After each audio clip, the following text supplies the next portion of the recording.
Jesse Tuttle had a Champaign Urbana Comedy. I don't know, like, I don't even remember that many people saying I was funny before I ever did it. Like, me and my brother started doing it together, and it was just, we heard about an open mic over in Peoria, and I honestly can never remember why we started doing it. It was just, but as soon as we did it, we got addicted to it. But I honestly have no clue. Narcissism, I think that's the same reason everybody has to listen to you.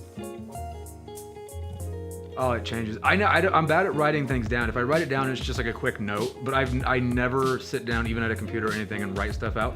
I have to just walk around and talk to myself, and that's the only way. And then maybe if I get a tag or a joke or something or a tag, I'll just write down like part of it, just at like little notes. Because if I just write it down, if I look at all the words, it confuses me and then it makes me feel overwhelmed. But if I just start walking around in circles, I'll just talk it out until I get it the way I want. So I have more of a talking process than a writing process, I think. I wanted just an umbrella to put over, because if I request you, I'm just Jesse Tuttle. They don't know me. There's no reason for them. But people are more likely to join something that said Champaign Urbana. I'm from there. Comedy. I like that. So we did that. The only reason was just to get a new way of promoting the shows, but then it kind of stuck. And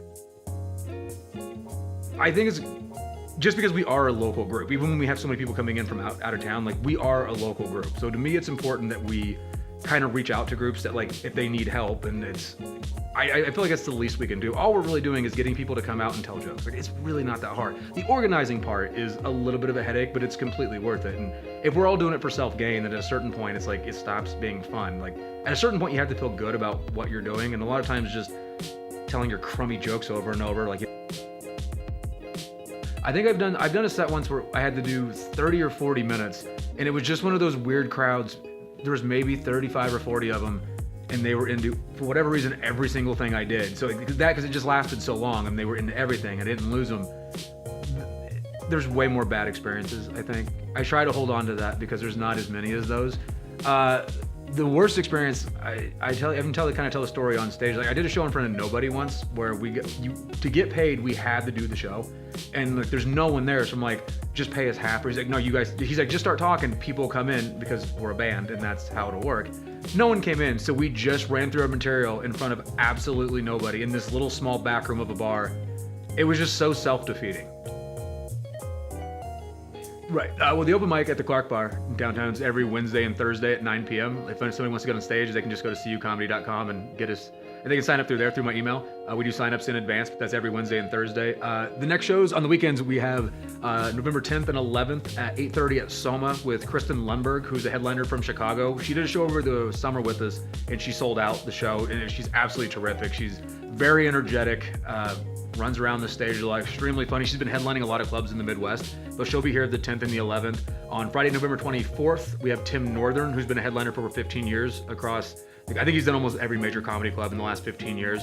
And then we have Jeffrey Osmus from Chicago on Saturday, November 25th, which is Thanksgiving weekend. I have a couple different ones. So advice for anybody who wants to just start doing it, and this is either the worst or the best advice because it's so simplistic, is just get up and do it. And that sounds really simplistic, but a lot of people, they just need a push to do it. Like, they're nervous to get up there. They're nervous to get on stage and talk to people. The worst part is before you go on stage. Like, because you're thinking about, like, it's going to be me next. I'm going to be up there. Once you're up on stage, it's not near as bad as people think it is, because you're basically just going to tell the jokes that you rehearsed, or you're going to cut short and you could always do that too. You can always get off stage. So you have an out. It's never that bad. So for brand new people, I always try to be very welcoming when we have somebody new. Like, I always try to go over and say hello, make them feel like no one's against you. Like, the crowd wants you to do well. Like, most people don't want to watch a train wreck.